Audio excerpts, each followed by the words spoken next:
ఓం నమస్తే అస్తు భగవన్ విశ్వేశ్వరాయ మహాదేవాయ త్రయంబకాయ త్రిగుణాత్మకాయ త్రికాగ్నికాలాయ కాలాగ్నిరుద్రాయ నీలకంఠాయ మృత్యుంజయాయ సర్వేశ్వరాయ శ్రీమన్మహాదేవాయ నమః. పరమ పవిత్రమైన కార్తీక మాసంలో మనం సంపూర్ణ కార్తీక మహాపురాణంని సమయానుగుణంగా సంక్షిప్తంగా మనం సరసరమ్య సుందరంగా చెప్పుకుంటున్నాం. దానిలో భాగంగా ఈరోజు 16వ అధ్యాయం. ఇందులో ప్రధానంగా వశిష్ఠ మహర్షి జనక మహారాజుకి దీపస్తంభ ప్రాముఖ్యతను గురించి చెప్పాడు. దీపస్తంభం అంటే ఏమి లేదండి, స్తంభం అంటే మనందరికీ తెలుసు, రోజు మనం చూస్తూనే ఉంటాం, పొడుగ్గా ఉండేటువంటిది. అది కొయ్యతో కానీ శిలతో కానీ చేసినటువంటిది. ఒక గుడి ముందర కార్తీక పౌర్ణమి ఈ 15 రోజులు పాటు దీపస్తంభంలో దీపాన్ని ఉంచాలి, అది చేయాలి. కనీసం ఈ రోజైనా సరే తప్పనిసరిగా దీపస్తంభాన్ని పెట్టి అందులో దీపాన్ని గనక పెట్టి చక్కగా నువ్వు గనక శ్రీ కార్తీక దామోదరుణ్ణి పూజ చేస్తే నీకు అఖండమైన ఫలితం కలుగుతుంది అని ఈ అధ్యాయం మనకి చెప్తోంది. పూర్వం కొంతమంది మహర్షులు ఒక చోట కూర్చొని ఇదిగో ఈ దీపస్తంభం గురించి చెప్పుకుంటున్నారు. దీపస్తంభం అనేది చెయ్యాలని చెప్పుకొని ఎలాగైనా సరే మనం ఈరోజు మనంతట మనం గనక స్థాపిస్తే స్వామి చాలా సంతోషిస్తాడని చెప్పి అక్కడ ఉన్నటువంటి చెట్లన్నీ చూశారు. చూస్తే కొమ్మలు లేనటువంటి ఒక చెట్టు కనిపించింది. ఆ చెట్టును జాగ్రత్తగా తీసుకొచ్చేసి ఆ స్థానువుని ఆ దేవాలయానికి ఎదురుకుండా స్థాపించి దాని మీద దీపం పెట్టి వీళ్ళు కూర్చొని హరికథలు చెప్పుకోవటం ప్రారంభించారు. అంటే స్వామివారి గురించి గానం చేయటం ప్రారంభించారు. వీళ్ళు ఇలా మాట్లాడుకుంటూ ఉన్నారు. ఇంతలోకి బయట చెట్టు పెల విరిగిపోయింది.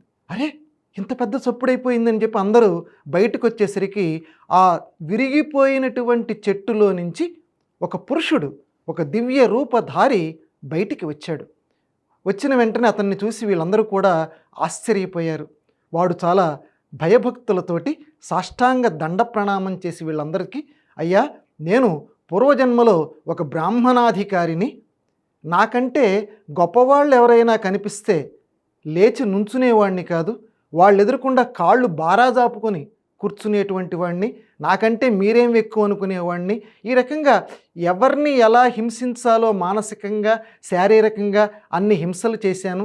ఇలా చేసినందుకు ఆ పాప ఫలితాన్ని మొద్దులాగా అయ్యేటువంటి పాప ఫలితాన్ని అనుభవించి 52,000 మార్లు కుక్కగా నేను జన్మించాను. చూడండి, అంటే ఒకరిని అవమానం చేస్తే వచ్చే ఫలితం కార్తీక మహాపురాణం చెప్తోంది.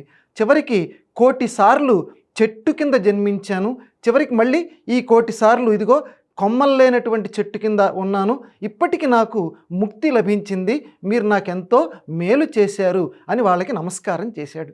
చేసి నాకు ఈ కార్తీక మాసం సందర్భంగా ఈ మోక్షము ఇలాంటి విషయాలన్నింటినీ నాకు తెలుసుకోవాలనుంది, దయచేసి నాకు అనుగ్రహించండి, అవేమిటి ఎలా ఉంటాయో వాటి స్వరూపం ఏమిటో నాకు చెప్పండి అని అడిగితే వాళ్ళందరూ కూడా మునుల్లో పెద్దవాడు ఒకడున్నాడు, అంగీరసుడు అని. ఆ అంగీరసుడు అతన్ని, అయ్యా మీరు చెప్పండి అన్నారు. చూడండి, ఇది మనం జాగ్రత్తగా గమనించాలి. ఎవడు పడితే వాడు చెప్పడానికి అర్హుడు కాడు.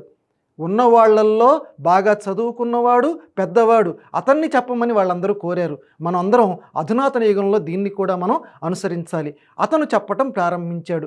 ఇక్కడితోటి మనకి ఈ కార్తీక మహాపురాణంలో ఉన్నటువంటి ఈ అధ్యాయం మనకి సంపూర్ణమవుతుంది.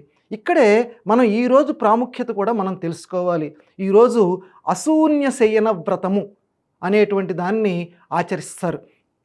అంటే భార్యాభర్తలు ఒక చక్కటి శయనం, అంటే మంచి కొయ్యతో ఉన్నటువంటి దాన్ని తీసుకొచ్చి చక్కగా ఉన్నటువంటి దాన్ని, మళ్ళీ ఏ రంధ్రాలు ఇలాంటి ఉన్నటువంటి కొయ్య కాదు, దాన్ని తీసుకొచ్చి ఆ శయనం తీసుకొచ్చి శ్రీహరిని కార్తీక దామోదరుణ్ణి అర్చించి కార్తీక వ్రతం దాంతో పాటుగా నిర్వర్తించి ఒక మంచి బ్రాహ్మణుడికి దాన్ని గనక దానం చేస్తే వాళ్ళు వచ్చే జన్మలో ఎటువంటి సంతానహీనత లేకుండా చక్కగా వాళ్ళు పరిపూర్ణమైనటువంటి జీవితాన్ని గడుపుతారు అని ఈ అశూన్య శయన వ్రతం యొక్క సారాంశం. కాబట్టి అశూన్య శయన వ్రతం తప్పనిసరిగా ఈరోజు భార్యాభర్తలు కార్తీక దామోదరుడి దగ్గర చెయ్యాలి. అలాగే ఈ 15 రోజుల పాటు, నిన్నటితోటి 15 రోజులు మన కార్తీక పౌర్ణమి కూడా జరుపుకున్నాం.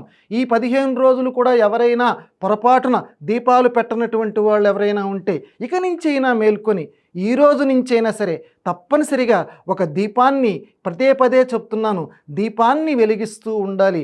ఒక దీపాన్ని కార్తీక దామోదరుడికి వెలిగిస్తూ ఉంటే ఆయన మనల్ని అనుగ్రహిస్తూ ఉంటాడు. కాబట్టి ఈ రోజు నుంచి ఆ కార్తీక మాసం పూర్తి అయ్యేంత వరకైనా సరే దీపారాధన చేస్తూ ఉండి అక్కడ ప్రకృతిలో వెలుగులు నింపుకొని మన జీవితంలో కూడా వెలుగుల్ని నింపుకుందుముగాక. కాబట్టి ఆ అంగీరసుడు అనే మహాముని అతనికి, ఆ ఉద్భూత పురుషుడికి, అంటే ఆ చెట్టు నుంచి వచ్చినటువంటి వాడికి మోక్షం గురించి తదితర ధర్మాలు ఏమి చెప్పాడో మనం తదుపరి అధ్యాయంలో ఆ వ్యాస భగవానుడి యొక్క కృపతోటి తెలుసుకుందామని చెప్తూ ఇంతటితోటి నమస్కారం. చంద్రాననార్థ దేహాయ చంద్రాంశుసితమూర్తయే చంద్రార్కానల నేత్రాయ చంద్రార్ధ శిరసే నమః.